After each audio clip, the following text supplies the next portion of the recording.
Hello po, may YouTube channel. Dito na naman ako, sinasamantala ko na maubos naman yung ma-expire nito.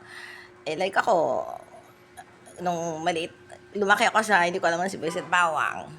Mayaman kami, malakas kumita nanay ko, tatay ko abroad. So, nung nag-asawa ko, ganun din, kahit mahirap rin ang pangasawa ko, hindi naman niya ako pinahirapan sa buhay, hindi ko rin alam yung hikaos. Wala akong idea. Kaya napangasawa ko mahirap all the while. Hindi naman ako nabigyan ng hikaos na buhay. Ngayon na lang, yung 0 coins na lang talagang totally binitawan na ako ng tatay ng mga anak ko. Kasi nagkataon naman, maganda na rin yung work niya na promote. Ang sinasabi ko lang yung sa batch namin, kaya wala rin akong, that's MCU, nakakabulol.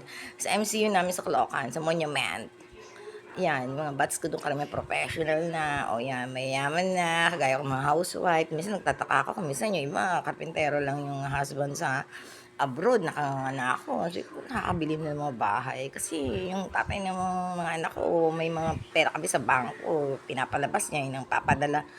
Yun na yung gagamitin ko pag naubusan yung presence of mind ko, lang mailista ko si Boys at Bawang, hindi ko ginagawa, hindi naman ako yaya ng mga anak namin.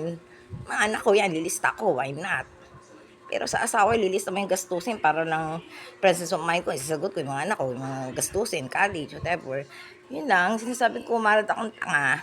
Magtanim na daw ako ng kamote. Sabi ng mga boss ko. Kaya marami ng kaaway ko. Yung kamote, magtanim ka ng kamote. Hindi, pag yung mga chismis naman, pakialam, kundi naman totoo eh. Hindi ko nga lang mabuo sa mga tamang salita na yung presence of mind ko din. Wala naman ako dapat sisihin, kundi sarili ko. Hindi ko nalang pinapansin kasi pag hindi totoo sa wala akong pakialam. Hindi naman totoo kung ano lang yung mga sasabihin sa akin para makasira. Huwag lang yung personalan, talagang ibang usapan na yun, may batas. Ganun lang ho, kung may nalalaman ako, ganyan, wala akong pakialam, hindi naman totoo eh.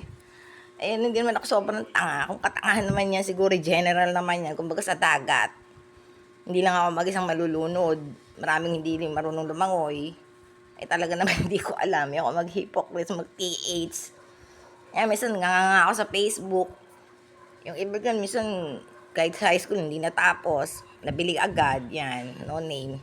Aba, tignan ko yung mga like, hanga-hanga. Para bang yung mga creation, mga salita, talagang hanga mo, ang talino pala nito.